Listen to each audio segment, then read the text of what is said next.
कालपुरुष की पहली राशि मेष है। मेष राशि पर मंगल का आधिपत्य है।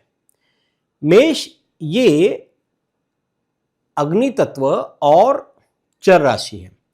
लीडरशिप क्वालिटी इनमें होती है। मेष जातक जो होते हैं सिर्फ लीडर ही नहीं, निडर भी होते हैं। हंसने मुस्कुराने वाले होते हैं। साथ ही कब हंसते मुस्कुराते हुए लड़ पड़ते हैं ये नहीं बता सकते। साथ ही लड़ते भिड़ते कब हंस देते हैं ये भी बता नहीं सकते। परिश्रमी होते हैं लेकिन सिर्फ टारगेट पूरा होने तक।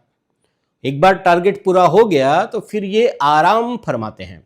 विद्रोही स्वभाव इनका होता है। सहनशील नहीं होते। जो नहीं पसंद वो कार्य नहीं करते। जिद्दी स्वभाव वाले होते हैं। स्वाभिमानी होते हैं। स्पष्टवादी होते हैं। स्वेच्छाचारी होते हैं। जिनसे कभी कभी ये उपद्रवी हो जाते हैं, हिंसक भी बन जाते हैं। उतावलापन इनको नुकसान पहुंचाता है। बंधन में नहीं बन सकते। शारीरिक और मानसिक रूप से मजबूत होते हैं, परंतु जो भी इन्हें हासिल होता है उससे ये असंतुष्ट ही होते हैं आमतौर पर। मेष जातकों के लिए गोचरीय स्थिति इस प्रकार है। शनि पूरे वर्ष मीन राशि में 12वें स्थान पर रहेंगे इनके लिए। गुरु वर्ष के प्रारंभ से लेकर के 1 जून तक मिथुन में यानी तीसरे स्थान पर पराक्रम में, 1 जून से 31 अक्टूबर तक कर्क में यानी चतुर्थ भाव में रहेंगे मेष जातकों के लिए, और 31 अक्टूबर से वर्ष के अंत तक अतिचार करके सिंह राशि में पंचम भाव पर गुरु का गोचर होगा। राहु वर्ष के प्रारंभ से लेकर के 25 नवंबर तक कुंभ राशि में आय स्थान पर रहेंगे। 25 नवंबर से वर्ष के अंत तक दशम भाव पर आ जाएंगे। केतु वर्ष के प्रारंभ से 25 नवंबर तक पंचम भाव पर सिंह राशि में, और 25 नवंबर से वर्ष के अंत तक चतुर्थ भाव में कर्क राशि में रहेंगे इनके लिए। इस प्रकार वर्ष को हम 2 मुख्य भागों में बांट सकते हैं। एक है 1 जून तक और दूसरा 31 अक्टूबर तक। मेष जातकों के लिए वर्ष के प्रारंभ से अंत तक शनि द्वादश में और केतु पंचम भाव में प्रतिकूल ही परिणाम दे रहे हैं। आपके खर्चों में जबरदस्त बढ़ोतरी हो रही है। आमदनी में गिरावट होगी, जिससे धन हानि होने की संभावना बन रही है, जिससे आपका मानसिक तनाव और ज्यादा बढ़ेगा। खर्चों पर लगाम लगाने की जरूरत होगी, अन्यथा आर्थिक लेन देन में सरल तंगी रह सकती है। आपको अपने कार्यक्षेत्र में कई उतार चढ़ाव से भी गुजरना इस अंतराल में पड़ सकता है। आपको अपने सभी विरोधियों के प्रति सचेत रहना आवश्यक है। कोई प्रॉपर्टी विवाद कोर्ट कचहरी में चल रहा हो तो उसका फैसला इस अंतराल में यदि आता है तो आपको उसमें निराशा ही हाथ लग सकती है। दाम्पत्य जीवन में कई समस्याएं परेशानी का कारण रह सकती है। आपको और आपके जीवन साथी को स्वास्थ्य संबंधी हानि भी संभव है। मातृपक्ष के लोगों से भी समस्या रह सकती है। पारिवारिक सुख में कमी आएगी और परिवार में तनाव साफ नजर आ रहा है। स्वास्थ्य के लिहाज से सतर्क रहना जरूरी है, अन्यथा कोई गंभीर समस्या भी आपको हो सकती है। वर्ष के प्रारंभ से लेकर के 1 जून तक गुरु पराक्रम भाव में होने से कुछ राहत आप महसूस करेंगे, जिससे परेशानी कम होगी। आप निर्णय लेने में सक्षम महसूस करेंगे। अनेक अटकी हुई परियोजनाओं पर आप दोबारा विचार कर सकते हैं। आप केवल अपने बुद्धि के बल पर ही प्रयोग करें और स्थितियां पहले से बेहतर करने में भी सफल होंगे। जो जातक अपने नौकरी में परिवर्तन के बारे में विचार कर रहे हैं उनका स्थान परिवर्तन इस समय संभव है। व्यापारियों के लिए समय भाग्यवान साबित हो रहा है और उन्हें अपने व्यापार में सफलता मिलने के योग भी बन रहे हैं। यदि धन निवेश करने की सोच रहे हैं तो आपके लिए समय अच्छा है। कई नए विदेशी स्रोतों से भी लाभ प्राप्ति हो सकती है, और जो छात्र प्रतियोगिता परीक्षा की तैयारी कर रहे हैं उनके लिए भी समय शुभ है। लंबी यात्राओं पर जाने की संभावना बन रही है प्रबल।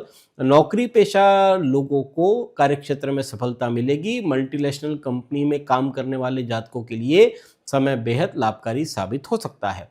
काम में सजगता आपको इस समय अच्छे परिणाम हासिल करने में मदद करेगी। आप अपने सहयोगियों से पूरा सहयोग प्राप्त करने में भी सफल बनेंगे। आपको अपने भाइयों का भी साथ मिल रहा है, समाज में मान सम्मान बढ़ेगा, आर्थिक पक्ष भी मजबूत हो रहा है। हालांकि अत्यधिक काम की वजह से थोड़ा व्यस्त भी आप रहेंगे, जिससे परिवार से दूरी और थकान का अनुभव भी आप इस अंतराल में कर सकते हैं। 1 जून से 31 अक्टूबर तक गुरु चतुर्थ भाव में आ जाएंगे, जिससे कार्यक्षेत्र का तनाव आपके बीच बचाव में आपको परेशान कर सकता है। आपके खर्चों में बढ़ोतरी हो रही है, शत्रु पक्ष सक्रिय रहेगा और आपको परेशान करता रहेगा। किसी सुदूर यात्रा पर जाने के योग बन रहे हैं। पारिवारिक जीवन में तनाव बढ़ेगा। छात्रों को अपने पढ़ाई में विलंब और सरकारी रुकावटों का सामना करना पड़ेगा। सेहत संबंधी मामलों में भी अच्छे नहीं कह सकते। विशेष रूप से पैरों में दर्द और अनिद्रा की शिकायत आपको परेशानी का कारण बन सकती है। 31 अक्टूबर से वर्ष के अंत तक गुरु सिंह राशि में आने पर कुछ राहत मिलेगी, लेकिन फिर भी सेहत और विरोधियों के लिहाज से आपको इस वर्ष सबसे ज्यादा सावधान रहने की जरूरत है कि किसी कारणवश आपको अपने परिवार से कहीं दूर जाना पड़ सकता है। इस समय आप खुद को बेहद अकेला महसूस करेंगे। इस प्रकार गोचरीय स्थिति के आधार पर हम कह सकते हैं कि शनि और केतु संपूर्ण वर्ष और गुरु 1 जून से 31 अक्टूबर तक आपके लिए कष्टकारी है, जबकि राहु पूरे वर्ष आपके पक्ष में खड़ा रहेगा। वर्ष के लिए कुछ उपाय जिससे आप अपनी पीड़ा को कुछ कम कर सकते हैं।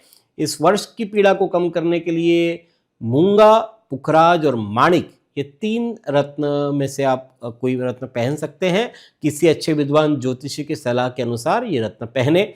ओम हम हनुमते नमः इस मंत्र की एक माला प्रतिदिन करें, जिससे शनि की पीड़ा कम होगी। ओम ब्रह्म बृहस्पते नमः की एक माला प्रतिदिन करें, इससे गुरु महाराज प्रसन्न होंगे। पीली वस्तु का दान हर गुरुवार को किसी मंदिर में करें। प्रतिदिन चंदन और हल्दी मिला करके तिलक करें, अच्छा रहेगा। काले और गहरे नीले रंगों से बचें। इन प्रकार के रंगों को आप उपयोग में न लें। रविवार के दिन भैरव जी की पूजा अर्चना करना शुभ रहेगा आपके लिए। व्यसन से बचें, अपने बुजुर्गों का सम्मान करें। इन उपायों से वर्ष की पीड़ा को आप कम कर सकते हैं।